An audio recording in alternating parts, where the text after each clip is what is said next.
बहुत स्वागत है आपका अपने चैनल हिंदी जी के ट्रिक्स पर। तो फ्रेंड्स, फिजिक्स के जो एमसीक्यू की हमारी सीरीज चल रही है, इस सीरीज का ये दूसरा वीडियो होने वाला है। पहले वीडियो में जो इसके शुरू के 10 क्वेश्चन है, हम ऑलरेडी अपलोड उनको कर चुके हैं। आई होप आपने वो वीडियो देख लिया होगा। नहीं देखा है तो आपको प्ले लिस्ट में जो लिंक मिल जाएगा उस वीडियो का, क्लिक करके आप उसको देख सकते हैं। तो आज का हमारा पहला प्रश्न है, यानी क्वेश्चन नंबर 11 से हम कंटिन्यू करेंगे।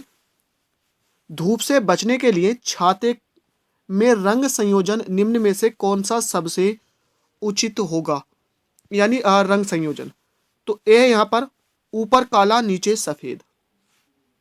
देखिए, ऊपर काला और नीचे सफेद बिल्कुल गलत होगा। उसका रीजन ये है कि छाता हमारा इस तरह से होता है। अगर ऊपर हम काला कलर कर देंगे तो देखिए जो धूप आ गई तो काला कलर क्या करता है कि जो ऊष्मा होती है उसको अवशोषित कर लेता है, यानी प्रकाश को परावर्तित नहीं कर लेता, अवशोषित कर लेता है। तो बहुत जल्दी क्या हो जाएगा, गर्म हो जाएगा। और गर्म होने के कारण अगर नीचे सफ़ेद होगा तो नीचे ये सफ़ेद कलर करेगा, इसको परावर्तित करेगा और जो व्यक्ति होगा उसको गर्मी लगेगी।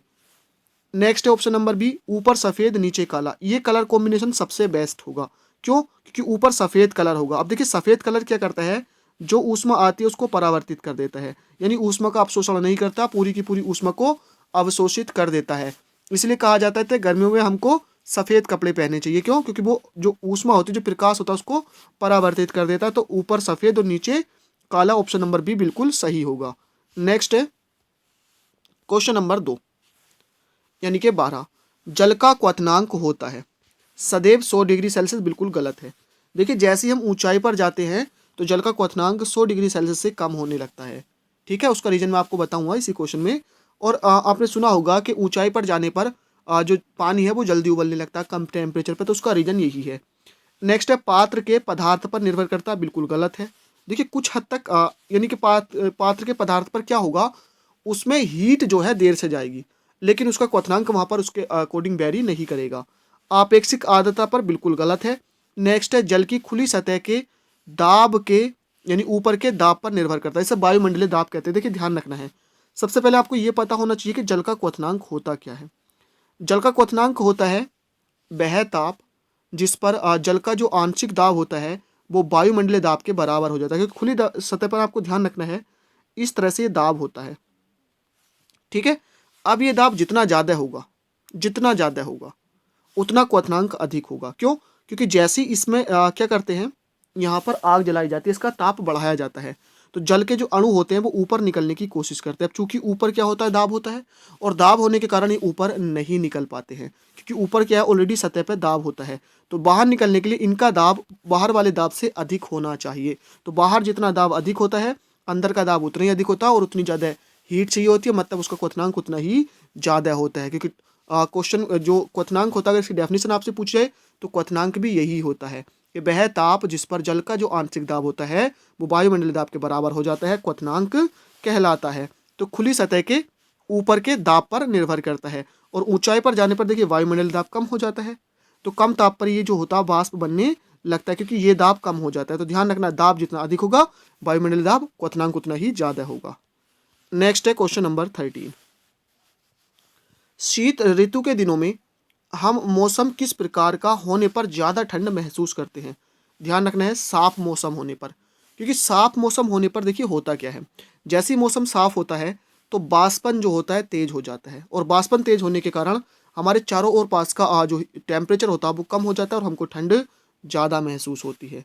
नेक्स्ट है क्वेश्चन नंबर 14, प्रतिध्वनि का कारण क्या है? देखिए प्रतिध्वनि, तो इसका सीधा सा कारण होता है ध्वनि का परावर्तन। ऑप्शन नंबर ए बिल्कुल करेक्ट है, ध्वनि का परावर्तन।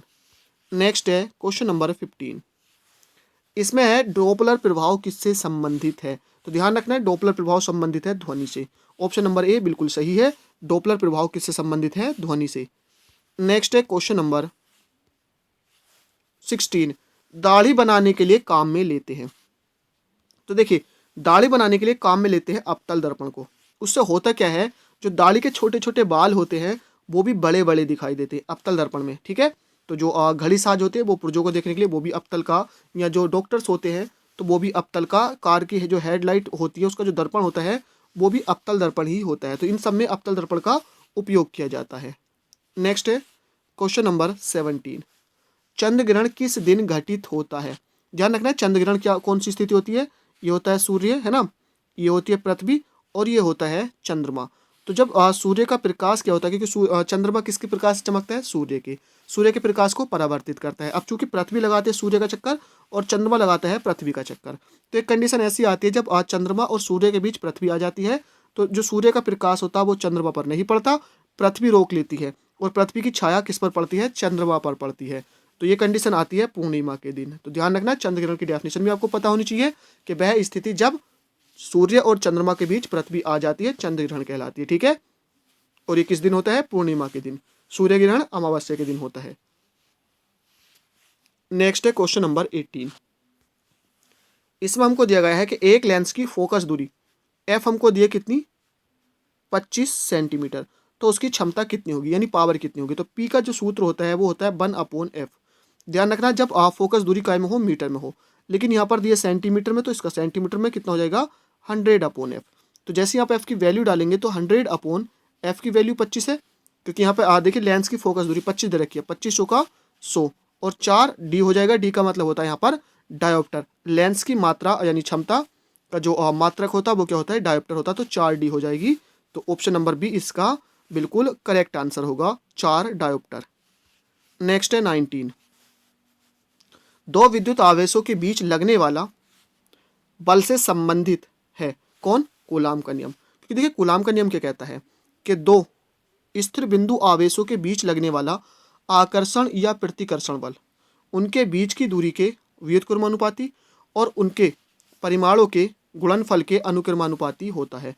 यानी जो कूलाम का नियम होता है F proportional to Q1 into, है ना, Q2/R²। और ये हटाने के लिए प्रोपोर्शनल टू का चिन्ह F इज इक्वल टू आ जाता है 1/4πε0 Q1 Q2/R²। तो ये होता है कूलाम का नियम, और यही क्या है, आवेशों के बीच लगने वाले बल से संबंधित है। नेक्स्ट है क्वेश्चन नंबर 20। इसमें है बल्ब को तोड़ने पर तेज आवाज़ क्यों आती है। यानी किसी बल्ब को जब आप तोड़ते हैं तो आपने देखा होगा कि आवाज़ आती है। अब एक बात हमको पता है कि जो बल्ब के अंदर है वो निर्वात उत्पन्न किया जाता है। तो ऑप्शन नंबर ए है, बल्ब के अंदर निर्वात में वायु तेजी से प्रवेश करती है, और जब निर्वात में वायु तेजी से प्रवेश करती है तो वो आवाज़ इसी कारण से आती है। तो फ्रेंड्स 20 क्वेश्चंस को हमने कंप्लीट कर लिया, यानी 10 पहले वीडियो में और 10 इस वीडियो में। तो आई होप आपने पहला वीडियो भी देख लिया होगा, नहीं देखा है तो आप देख लीजिए, डिस्क्रिप्शन में आपको लिंक मिल जाएगा। अपने सुझाव या शिकायत आपके जो भी हैं आप हमें कमेंट कर सकते हैं, हम कोशिश करेंगे। और अगर आप चाहते हैं कुछ भी कहना तो आप जावेद अली 046 ये हमारी इंस्टाग्राम आईडी है, आप हमको इंस्टाग्राम पर भी मैसेज कर सकते हैं। हम आपको कोशिश करेंगे जल्द जल्द वहाँ पर भी रिप्लाई करने का। तो आज की वीडियो में इतना ही। थैंक यू फॉर वॉचिंग, मिलते हैं नेक्स्ट वीडियो में।